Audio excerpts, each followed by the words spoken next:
Hi, beautiful mama. Welcome to the Nourished podcast. I'm Annabelle, but before we begin, I want to acknowledge you. I want to acknowledge your strength of how you've shown up every single day up until this point. You've never given up and you've focused so much on those around you and you've given so much. So take this moment to truly acknowledge that you're beginning to nourish yourself, that there are aspects of yourself that perhaps you've left behind, that you haven't put awareness into, that you need to slowly start bringing back to life. Now, this episode, I'm going to be talking about exactly that, about how it's so easy to lose ourselves within motherhood and lose parts of ourselves that once brought us joy and inner connection. Look, this is not about blaming motherhood, and it's not about blaming our children either. It's part of what we signed up for. We get that we have to be giving and that we're sustaining little humans into this world, and there's beauty in that too. But it's about what happens when we spend years putting ourselves last. And perhaps this is something that you've been doing, and perhaps this is something that you've been experiencing, because what happens when we put ourselves last is we experience an emptiness and a numbness to life. And that's what we're going to be talking about today. This is something that creeps in.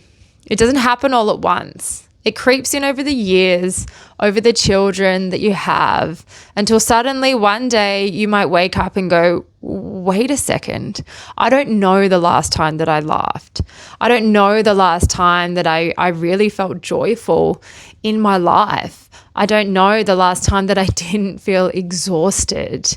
And perhaps you wake up with a slight grief of that, because it's almost like you've lost something. You've lost something, and sometimes in the moment, it feels like it's never going to come back. But I'll tell you right now, it's something that you can bring back. It won't be the same as what it was before, but that's the point. It's time to explore yourself to a deeper level, and this is a real opportunity that comes with motherhood and comes with this process. As difficult and challenging as it is, yes, it's a real opportunity if we have the courage to explore deeper aspects of ourselves and start to love ourselves to a much deeper level as well.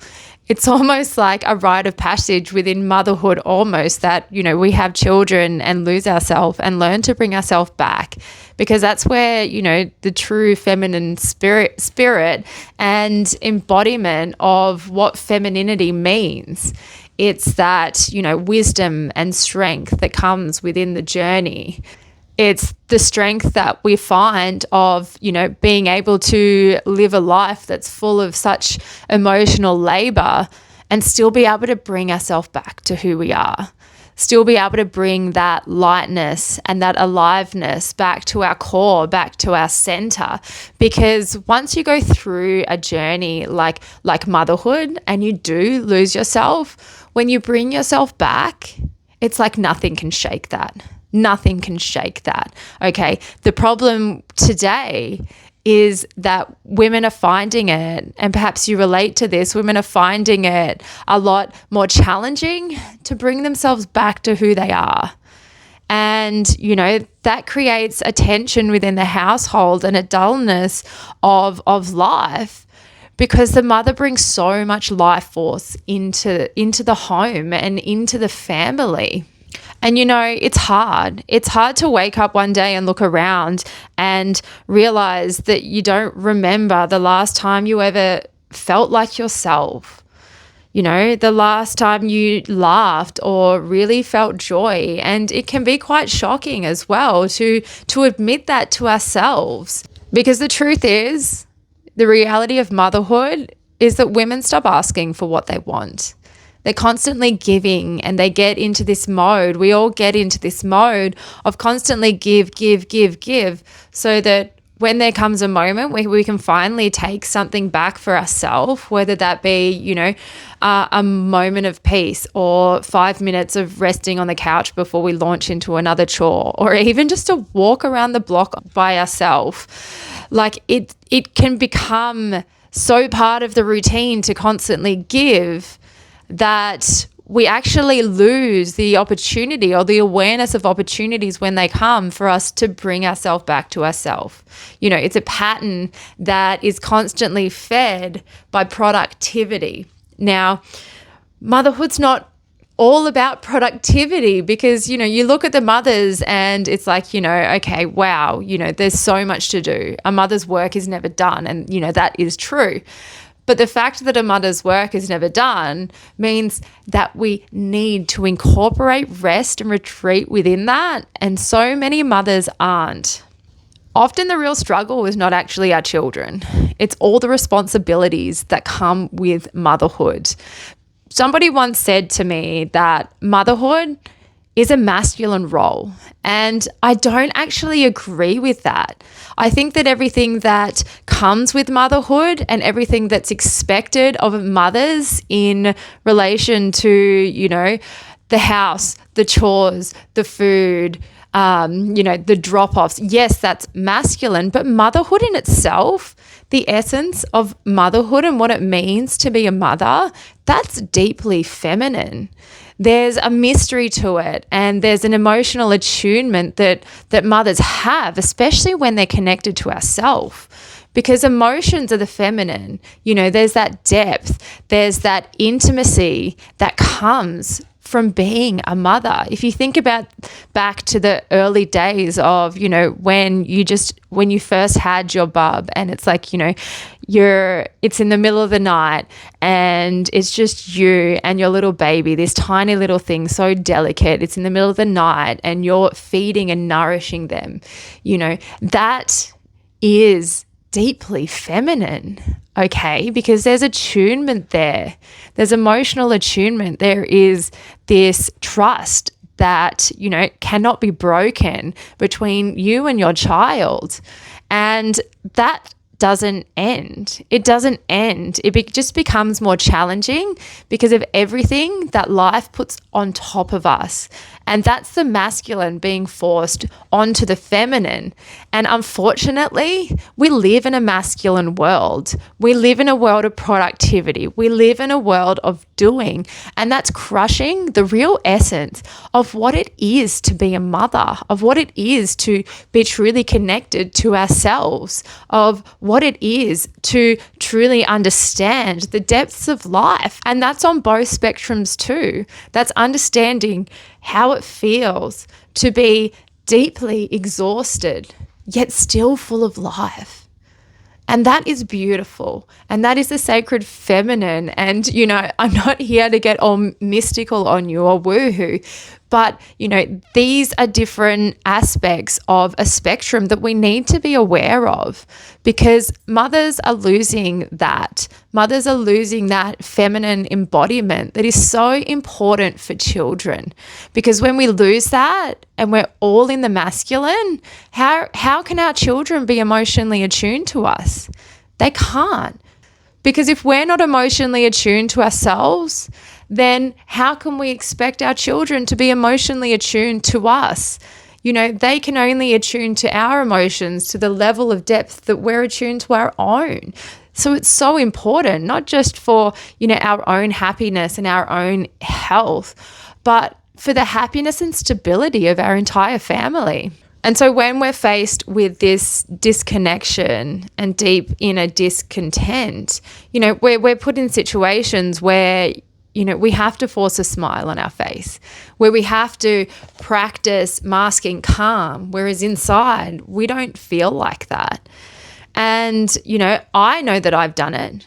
Absolutely, I've done it. And I've been aware when I do it because I know that I don't want to do this and I don't want to be like this. Now, this isn't talking about, modeling being a perfect mom and always being happy and always being centered and always being calm internally and externally, because that's not the truth and that's not what I'm trying to say. What I'm saying is that, when we lose ourselves, our children feel it, but we also know it too. And there's a deep disconnection that grows there. When we're connected with ourselves, we might lose it, but we know how to come back to ourselves. We know how to come back to our children then too. We have that humility and, we show all of our emotions in a healthy way, okay? Because when we're connected with ourselves and when we can fulfill and nourish ourselves, we're not triggered in the way that we normally would, and we're not displaying our emotions in an uncontrollable way because we're connected with them.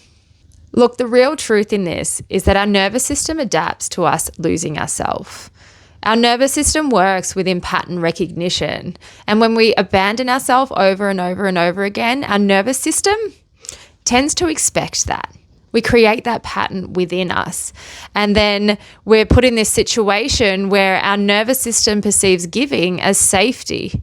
And so when we try to sit down and rest, or when we try to take ourselves back to us, then it actually feels really uncomfortable because our nervous system isn't used to it. And our nervous system can perceive something that isn't within a pattern that it knows as a threat.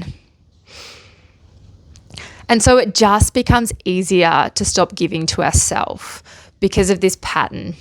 And then in this process, our internal signals get muddied. And then it can be so confusing because we don't actually know or understand the way back. And another uncomfortable truth in all of this is that our children watch us. They learn from our behavior, not just what we say. And so the way that we treat ourselves in turn is a way that our children will treat themselves as well. We are their baseline, and their entire life is built off us, the way that we treat us and the way that we walk around in the world.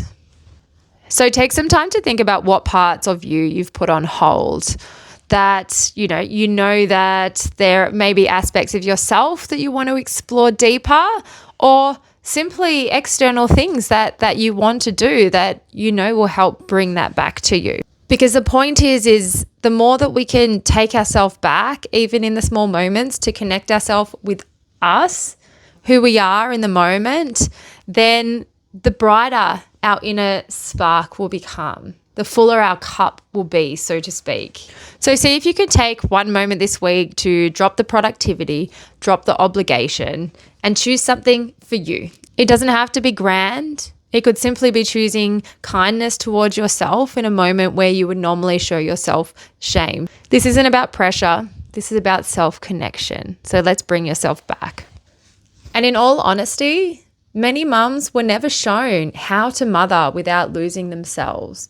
So it's a journey that we must take, and absolutely you are not failing. You've been a wonderful mother up until this point, but it's time to take it back. Take it back for yourself. Start bringing that joy in, because that will flow into every single aspect of your life. If you've enjoyed this episode, then I encourage you to share it with another mum, spread the message, share the love. Remember, I see you. So let's bring yourself home. Until the next episode, I'll see you then.